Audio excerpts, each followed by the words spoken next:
about mid-August, and it's time to see how the spending has gone this past week.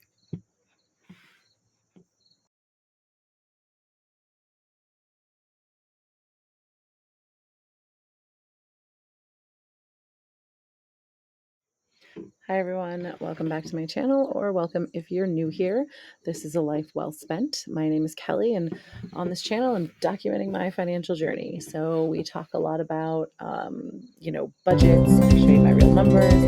The video this week is actually on my transactions for the second week of August. And I do these videos because I find that it's a lot easier to keep track of my spending and stay on top of my spending so that I don't really overspend and blow my budget for the month.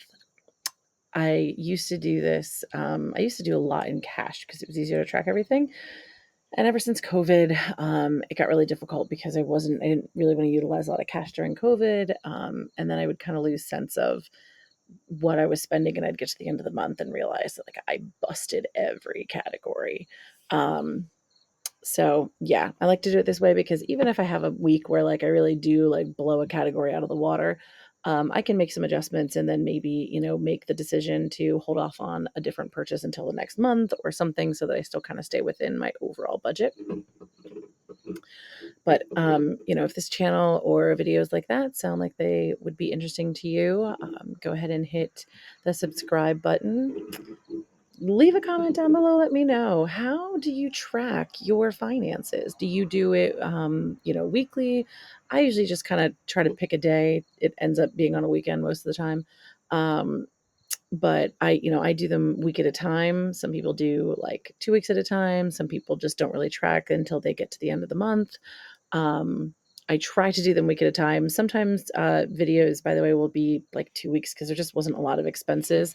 And I had debated on doing that for this one, but the video, like the spending I've done so far in the 2 days of the third week of August are a little nuts. So that'll be on the next video. But for now, we'll talk about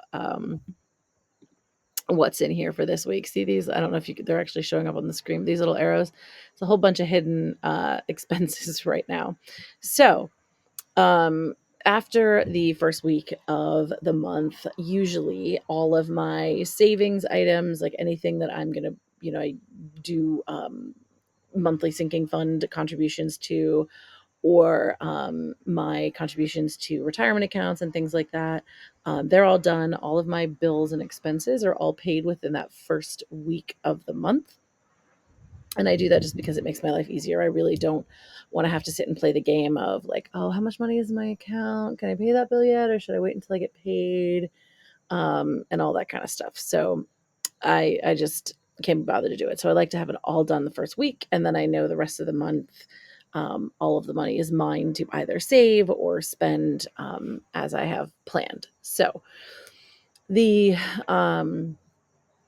first expense that I had was to the Arbor Day Foundation. It's an organization that focuses on like planting trees and things like that. So I did a membership for $20. I went to the movie theater. Now I have a bunch of gift cards that I got from what is it? Oh, it was cash back from my credit card, and I was able to convert them into gift cards and things like that. So I'd put a bunch on my phone, and I think I'm finally now down to the last one. But I was getting them like $50 at a time. So I had at one point I had like $150 in gift cards, and I hadn't realized that I hadn't really been using them. Um, so anyway, um, my goal is to, to use some of these things up so that I just don't lose them. And I finally went to see Deadpool because I had been meaning to see it, just hadn't gotten around to it. And I went down a YouTube rabbit hole and I saw a Deadpool spoiler, and I was so stinking mad about it because I do not like to get spoiled at all. And I thought had been doing a pretty good job of staying away from things. So I saw one spoiler and I was like, okay, that's it. I've got to go see it. So that was for the ticket, and I think I got popcorn and a drink. But now also, if you look down here, this is I just counted it as miscellaneous extra income. It counted as a gift card. So it really only cost me the gift card. Nothing's coming out of my account for that. I went to Sam's and got some food, $70.27. I got some things like that I kind of needed to stock up on. I typically spend about $40 a week in Sam's to get like fruits and vegetables, and I get these little salad kits and a thing of chicken. But this time I needed some other things, and off the top of my head, I can't remember what they all were, but one was definitely like a 10 or 12 or maybe even $15 3 pounds of bacon, mostly because I really only needed the 1 pound for something I was making immediately. But I know that if I go to the grocery store, 1 pound of bacon is already almost $10 anyway. So I was like, well, it can go in the freezer. And I forget what else I got off the top of my head right now. And see that moment right there is why I do these weekly videos, because I can't even remember from like week to week what exactly I spent on those things. Now I can pull it up in my app or whatever, but so I can't even necessarily remember going or buying something, which means I definitely would struggle remembering by the end of the month. So I also stopped and get gas because I was kind of at the like a I don't know. I probably had like a quarter of a tank left. And so I was like, well, I'm either going to get it here or have to go get it another day in another place. And so I just ended up getting it there. So 28.04 for gas. There's my miscellaneous extra income for my credit or my gift card. Then I went to Wise's and I spent $12.08. And that was some things that I needed for that same thing I was making that I needed the bacon for. I actually got paid this week. I got 2 sets of dividends or, extra income. I got a check for 1646 to Rakuten, and if I feel like everybody at this point has to have Rakuten, but if you don't know what it is, it's a company that essentially they're tracking your data and selling your data. That's how they're able to give you money. But you get like you can earn like cash back and things like that on certain points. I think there's a way to use it in store, but it only like it'll attach to like a specific credit card, and Discover is not one of those options, and that's the card I have, so I don't do it in store. But I do it anytime that I buy something online, and I will actually typically I'll do like an in-store pickup. I will buy it online, use the Rakuten, get the cash back and all that kind of stuff. So you put an extension on your browser and you sign in, you create an account, and then you can do one of two things. You can either go straight to Rakuten and then search for the website that you want to go to. So you could go to, say you're buying something at Walmart, you could go to the Rakuten site, pull up Walmart, click on it, and it will send you out to Walmart with a link that's sort of tracking where you're going and what you're doing, and then it will give you cash back on something that you bought. The other option is you go to the website that you want to go to, and then if you have the extension, like the extension will kind of flash and let you know that like there's cash back eligible for that, and so you can click on it, and then it will reload the page where it has like your information in that it can track and give you cash back. So and it pays out quarterly. These can be bad if you're the type of person who says like, oh, I'll just buy it because I'll get cash back instead of like I'm buying it because I really need it. Then you maybe don't want to do something like this. It encourages you to spend more money you don't need to be spending. For me personally, like they're things that I am already going to buy. I just choose to buy them this way to get a cash back. And I do the same thing with my Discover card to get, money back from that specifically because I'm purchasing this anyway. Anyway, so $16.46. That's what's come out for me. I wonder what my total amount is. I feel like I've gotten almost $1,000 back in Rakuten over the years that I've had it. It's got to be getting close to 1,000 for sure. I will. I will check, and if I can find it, I'll either put it in the description or something below. You know what? I decided to pause the recording. It's going to look like a weird like edit to you, but to check, it's not 1,000. It's $500. I used to have one before. It used to be called Ebates. So maybe if I combine Ebates and Rakuten, but that Ebates is ages ago.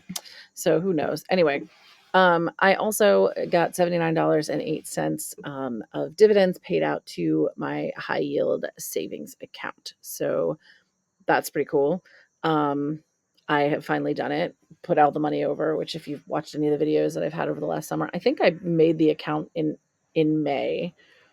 Um, And then I just kind of started slowly but surely moving all the money over. And it finally got there, and I'm just so pleased with what I'm getting so far out of the bank. And I just learned that, or just realized, I guess, that the checking account also has um, some interest to it, which not it's not like amazing compared to the savings account, but it's certainly more than I get in the checking account that I have now. So I'm going to actually fill out some direct deposit forms and just get my money deposited into there and just use Ally. Um, so anyway, if you're interested in a high yield savings account, I really do like what I have found so far in Ally Bank. There is a referral link down below. I think like I don't know if it's 25 or $50. So anybody who signs up using that link, like it will pay me a certain amount. It's up to $250, but I think it's either 25 or $50 like per person per account if you open an account and like once you make your first deposit in there or something, I think. But do your own due diligence. I mean, I feel like at this point everybody knows to have a high yield savings account. But if you don't, you definitely should, because you're definitely getting better rates from the high yield savings account than you are from a regular bank that's, like your local bank. And the reason for that is most of them do not have brick and mortar actual like buildings, so they have so much less overhead to run and to function, and so then they can pass that savings on to consumers in ways that brick and mortar banks or credit unions or anything like that cannot. So there are some downsides. You do have to do some research and find out like which is going to be the best for you. A lot of that probably depends on where you live and how much money you have. They are FDIC insured, most of them, but again, it's probably possible that some exist that aren't. So you would want to make sure that they were. Um, and you know, some have. Some of them will have deals with certain banks for ATM access and things like that. So like there are no, I think some actually put physical ATMs in places, but it depends. Ally does not. Um, but I sort of feel like if I really need cash, I can always just transfer money over into my other bank account. I'm sure that I can just do like cash back. I haven't really run into a situation because I haven't pulled like all of my money over into the checking account. So I'm not quite sure what that's going to look like just yet, I should say.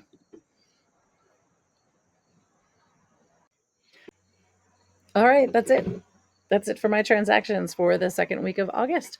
We will see you in another week and we'll talk about week 3, which is a doozy. Bye.